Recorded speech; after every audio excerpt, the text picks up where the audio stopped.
Bapak, Ibu, saudara-saudara yang dikasihi oleh Tuhan, renungan untuk kita saat ini adalah bertemakan menikmati makan bersama Tuhan. Namun sebelumnya marilah kita berdoa. Damai sejahtera Allah yang melampaui akal, itulah kiranya menguasai dan memelihara pikiranmu di dalam Kristus Yesus Tuhan kita. Amin. Mari kita membaca firman Tuhan yang tertulis dalam 1 Korintus 11 ayat 17 sampai 34. Dalam petunjuk-petunjuk berikut ini aku tidak dapat memuji kamu, sebab pertemuan-pertemuanmu tidak mendatangkan kebaikan tetapi mendatangkan keburukan. Sebab pertama-tama aku mendengar bahwa apabila kamu berkumpul sebagai jemaat, ada perpecahan di antara kamu, dan hal itu sedikit banyak aku percaya. Sebab di antara kamu harus ada perpecahan, supaya nyata nanti siapa di antara kamu yang tahan uji. Apabila kamu berkumpul, kamu bukanlah berkumpul untuk makan perjamuan Tuhan. Sebab pada perjamuan itu tiap-tiap orang memakan dahulu makanannya sendiri, sehingga yang seorang lapar dan yang lain mabuk. Apakah kamu tidak mempunyai rumah sendiri untuk makan dan minum? Atau apakah kamu hendak menghina jemaat Allah dan mempermalukan orang-orang yang tidak mempunyai apa-apa? Apakah yang kukatakan kepada kamu memuji kamu? Dalam hal ini aku tidak memuji, sebab apa yang telah kuteruskan kepadamu telah aku terima dari Tuhan, yaitu bahwa Tuhan Yesus pada malam waktu ia diserahkan mengambil roti, dan sesudah itu ia mengucap syukur atasnya.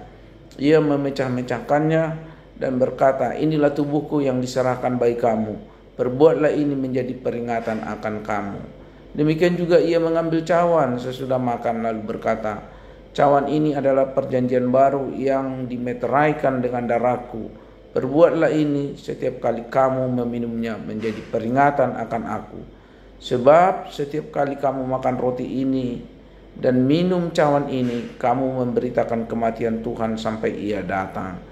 Jadi siapa saja dengan cara yang tidak layak makan roti atau minum cawan Tuhan, ia berdosa terhadap tubuh dan darah Tuhan. Karena itu hendaklah tiap-tiap orang menguji dirinya sendiri, dan baru sesudah itu ia makan roti dan minum dari cawan itu. Karena siapa yang makan dan minum tanpa mengakui tubuh Tuhan, ia mendatangkan hukuman atas dirinya. Sebab itu banyak di antara kamu yang lemah dan sakit, dan tidak sedikit yang meninggal. Kalau kita menguji diri kita sendiri, hukuman tidak menimpa kita. Tetapi kalau kita menerima hukuman dari Tuhan, kita dididik supaya kita tidak akan dihukum bersama-sama dengan dunia. Karena itu saudara-saudaraku, jika kamu berkumpul untuk makan, hendaklah kamu saling menunggu. Kalau ada orang yang lapar, baiklah ia makan dahulu di rumahnya, supaya jangan kamu berkumpul untuk dihukum. Hal-hal yang lain akan kuatur kalau aku datang. Sejauh itu pembacaan firman Tuhan. Bapak dan Ibu saudara yang dikasihi oleh Tuhan, salah satu cara yang dapat mempererat persekutuan adalah dengan makan bersama. Sebagian orang menyebutnya sebagai perjamuan kasih. Dalam acara ini orang-orang dapat berpartisipasi dengan berbagi berkat, yakni menyediakan makanan tertentu untuk menikmati bersama-sama. Ini juga menjadi kesempatan untuk saling melayani serta saling memperhatikan kepentingan orang lain. Namun jika tidak dilakukan dengan benar, acara makan bersama justru dapat menjadi ajang perpecahan, ajang menyombongkan diri, serta kesempatan memuaskan sifat egois dan keserakahan seseorang. Begitulah yang terjadi di jemaat Korintus. Masing-masing menyantap makanannya tanpa memikirkan orang lain. Akibatnya sebagian orang kekenyangan, sementara yang lain kelaparan. Mereka juga seolah hendak mempermalukan orang-orang miskin yang tidak dapat membawa sesuatu. Perkumpulan mereka malahan menjadi sesuatu yang mendatangkan keburukan. Dapat kita baca tadi di ayat 17. Saudara-saudara yang dikasihi oleh Tuhan, ternyata melalui acara makan bersama kita dapat menerapkan begitu banyak prinsip pengajaran Kristus di dalamnya. Memikirkan kepentingan orang lain, belajar menahan diri, rela melayani sesama, menghormati orang lain, menjaga jangan sampai ada anggota yang dipermalukan dan lain-lain sebagainya. Salah satu tip yang disarankan Paulus adalah agar seseorang makan terlebih dahulu di rumahnya sebelum menghadiri acara makan bersama. Itu tadi ada di ayat 34. Karena tujuan utama makan bersama bukanlah untuk memuaskan nafsu makan hingga perut kenyang, melainkan untuk membangun persekutuan bersama, agar masing-masing anggota mengalami kebaikan Tuhan melalui kehadiran kita. Sebelumnya Paulus sudah menjelaskan persoalan yang terjadi, menegur kelompok kaya, dan mengingatkan mereka tentang tradisi perjamuan Tuhan yang mengedepankan kebersamaan dan kesatuan. Kini dia memberikan beberapa nasihat praktis tentang pelaksanaan perjamuan kudus yang benar. Tidak lupa juga ia juga menegaskan keseriusan dosa dan hukuman Allah atas dosa itu. Itu tadi di ayat 30. Bapak, Ibu, Saudaraku yang dikasihi oleh Tuhan, kita tidak boleh menafsirkan ayat ini seolah-olah Paulus memperbolehkan sebuah dosa atau kerakusan asalkan hal itu dilakukan di rumah sendiri, bukan di gereja. Inti pembahasan terletak pada perjamuan Tuhan di gereja. Makna di dalam acara makan semacam ini adalah kebersamaan dan kesatuan. Jika ada jemaat yang hanya ingin memuaskan diri sendiri, orang itu tidak perlu datang ke gereja untuk menikmati perjamuan Tuhan. Ia hanya perlu tinggal di rumahnya dan mengenyangkan diri sendiri di sana. Kita juga dilarang memahami ayat ini seolah-olah kita dapat melakukan perjamuan Tuhan sendiri di rumah.